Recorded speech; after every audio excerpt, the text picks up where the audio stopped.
The last 5 days on my YouTube channel, well, you could say it's been a bit contentious. There's been a battle of words, mean things said, feelings hurt. It hasn't been the most uplifting week on the channel.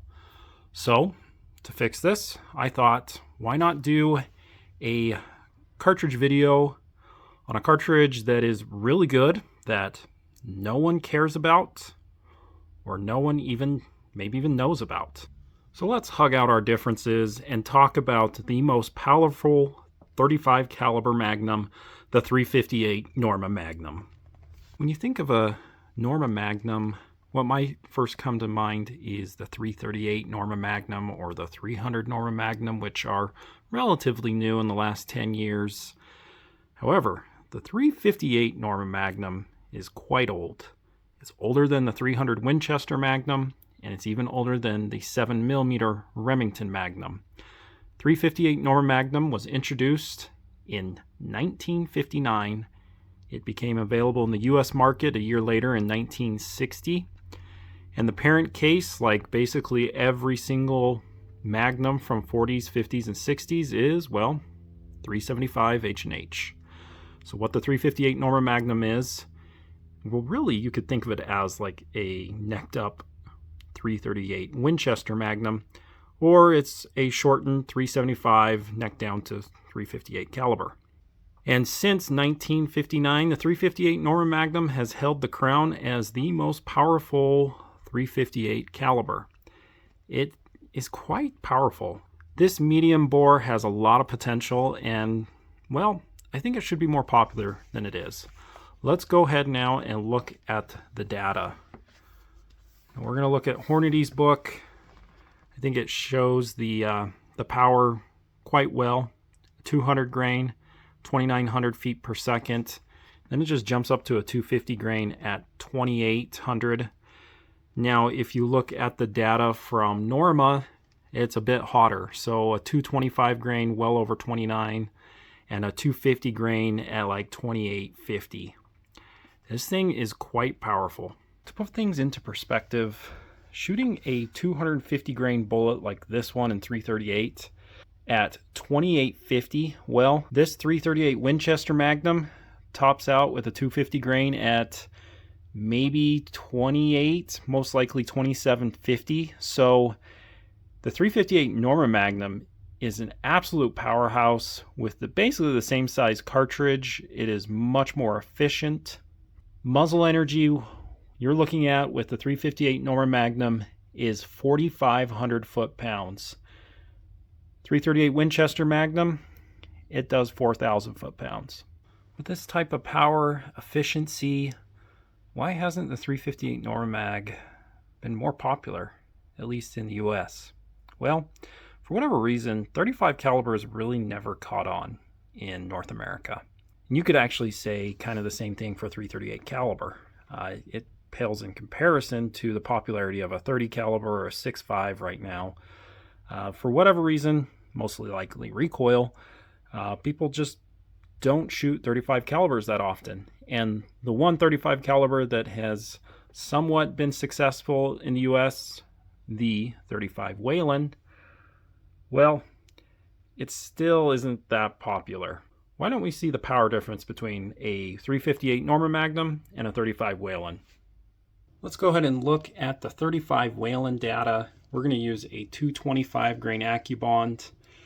And this is a pretty hot velocity, but Nosler claims you can get it 2,800 feet per second. I think you really have to be pushing it hard to get it.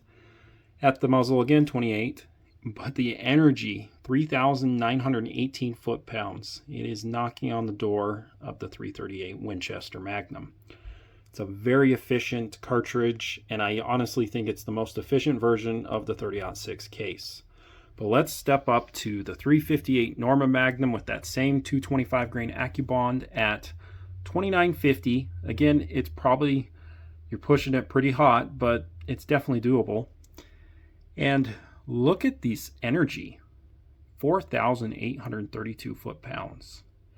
That is 340 Weatherby Magnum type power with at least 10 grains less of powder. Again, this thing is very efficient, and man, is it very powerful.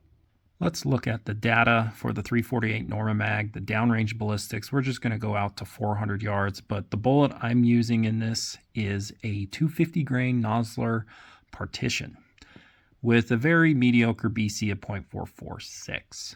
But hand loading it to 2850 feet per second, it is quite potent. 10 foot-pounds of energy, and we'll take it out to 400 yards. The bullet's going plenty fast still to expand, and the energy 2,400 foot-pounds. And here's what's crazy. Even with this big, heavy, non-high BC bullet, it has less drop than a 6.5 Creedmoor does at 400 yards. One last comparison. Let's go back to the 338 Winchester Magnum. Can the 358 Norma Magnum, with its much lower BC bullet, can it keep up with the higher BC bullet in the 338 in this specific 338 Winchester Magnum? Let's find out.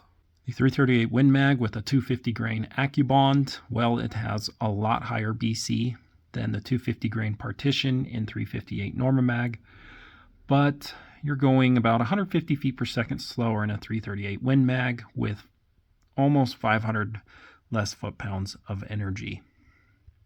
Now let's go out to 400 yards. Bullet's going 2,111 feet per second, so it's, that higher BC has a little bit of an advantage where it's going a little bit faster. The energy is almost identical, and look at that.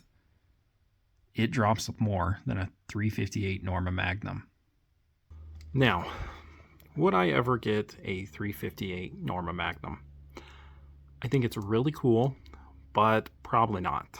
If I were to get a 35 caliber, I'm leaning towards a 35 Whelen, just because I love the 30-06 cartridge so much.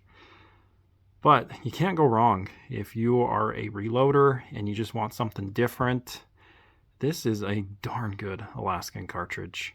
Think about it. You're shooting 250 grain, 2850 feet per second. You have the same amount of drop as a 6.5 Creedmoor. This thing is awesome. Now, I want to do a huge shout out to CW Longshot. He sent me a bunch of pictures of the 358 Norma Magnum. It is his favorite Magnum cartridge. If you guys like classic, historic cartridges or just reloading in general, he's your channel. Go check it out.